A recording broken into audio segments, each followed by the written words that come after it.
Olá, aluno! Seja bem-vindo a esta aula da disciplina de Estruturas Algébricas. Eu sou a professora Alessandra. Então, essa aula nós temos como objetivo estudar a estrutura algébrica conhecida por anel. Quando nós pensamos em estrutura algébrica, nós pensamos em um conjunto não vazio, pensamos em operações definidas sobre elementos desse conjunto e pensamos também em propriedades que podem ser definidas a partir dos elementos e a partir dessas operações. Então, quando nós temos o objetivo de estudar um anel, nós precisamos ter como base um determinado conjunto, duas operações definidas sobre esse conjunto e algumas propriedades. Então, vamos acompanhar no quadro a definição da estrutura anel. Então, nós vamos considerar um conjunto A não vazio, sobre o qual estão definidas duas operações. Nós vamos utilizar as notações das operações de adição e de multiplicação dos números reais. Nem sempre essa operação de adição e multiplicação é aquela operação usual entre números reais. Em alguns momentos ela vai indicar, por exemplo, uma adição de matrizes ou uma multiplicação envolvendo polinômios. Então é só uma notação para cada uma dessas operações. Então, nós temos que a terna, formada pelo conjunto e pelas duas operações, pode ser caracterizado como um anel se os seguintes axiomas forem satisfeitos. Primeiro, para a operação de adição. Ou para a operação de adição usual, de acordo com o conjunto a ser avaliado, ou então a operação de adição ou a operação de caráter aditivo considerada a partir do conjunto. Então, nós tínhamos o conjunto, definimos essa operação de caráter aditivo, e para que o conjunto com as duas operações seja um anel, com essa operação de adição, é preciso que a propriedade associativa seja válida. Então, nós podemos manipular e associar de diferentes formas essa operação de adição. É necessário que exista o elemento neutro dessa operação. Então, vai existir um elemento E pertencente ao conjunto, tal que a adição de E com qualquer elemento do conjunto resulte no próprio elemento do conjunto. A existência de um elemento simétrico, então vai existir um elemento menos x no conjunto para cada x pertencente a A, de tal forma que a adição de x com esse menos x, independente da ordem, ela vai resultar no elemento neutro da adição. E além disso, é necessário que a comutatividade seja válida. Então, a ordem não interferir no resultado da operação de adição.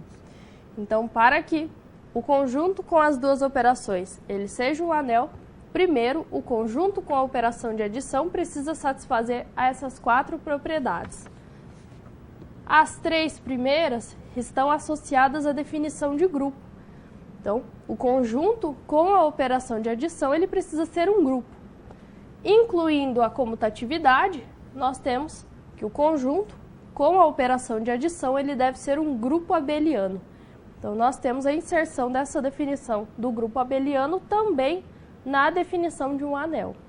Além da propriedade relativa à adição, cada uma dessas quatro propriedades, para a multiplicação é necessário que a associatividade seja válida. Então, nós calcularmos produtos entre elementos, associando-os de diferentes formas e o resultado sendo o mesmo. Lembrando que a multiplicação ela pode ser aquela multiplicação usual dos conjuntos de números inteiros, racionais, reais, ou pode ser outro tipo de multiplicação. Aí nós vamos ter essa operação de caráter multiplicativo, como, por exemplo, a multiplicação de matrizes. Então, enquanto para a adição são necessárias as quatro propriedades citadas, para a multiplicação é necessário que a propriedade associativa seja válida. E, analisando a operação de adição e a multiplicação simultaneamente, é necessário que a distributividade também seja válida.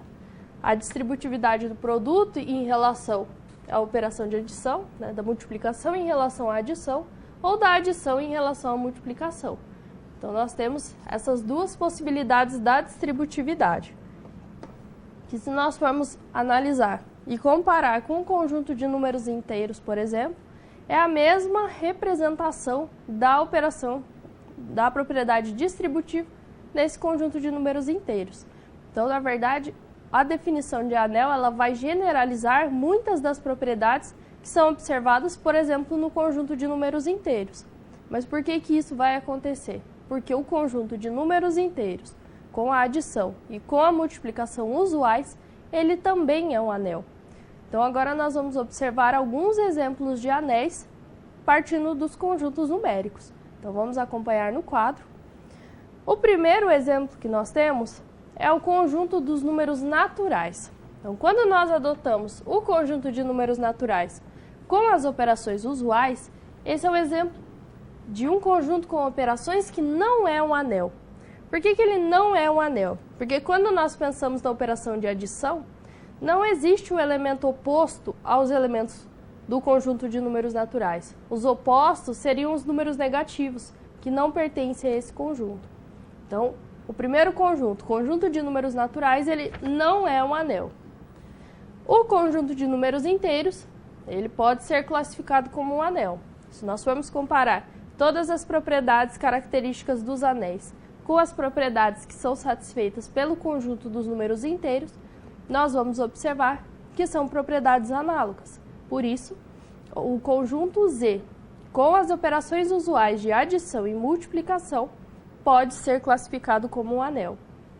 Da mesma forma, o conjunto de números racionais com as duas operações usuais, adição e multiplicação, será um anel. O mesmo ocorre para o conjunto de números reais com as suas operações usuais e para o conjunto de números complexos com as suas operações usuais. Além disso, nós temos um outro exemplo de anel que também parte de um conjunto numérico, que é o conjunto 2Z. Então, se nós formos analisar os elementos desse conjunto 2Z, nós vamos observar que esse conjunto é formado por todos os termos 2x, onde x pertence ao conjunto de números inteiros.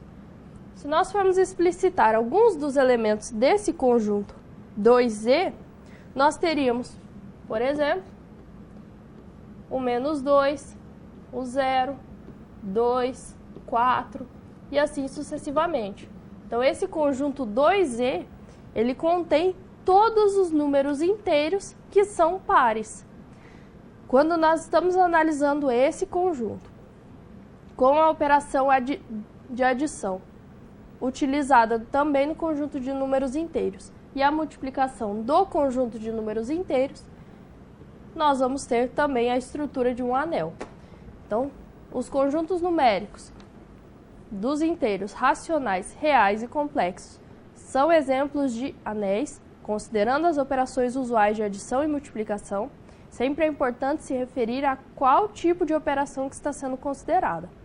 E além disso, esse conjunto 2Z, que é derivado do conjunto dos números inteiros, ele é um subconjunto de Z, com as operações também derivadas do conjunto de números inteiros, também é um exemplo de anel.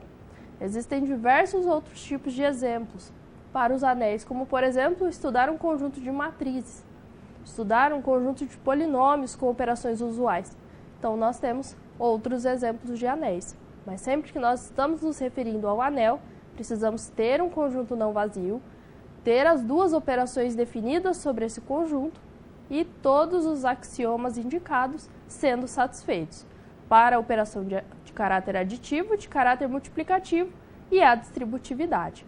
Eu desejo a você bons estudos e até a próxima aula.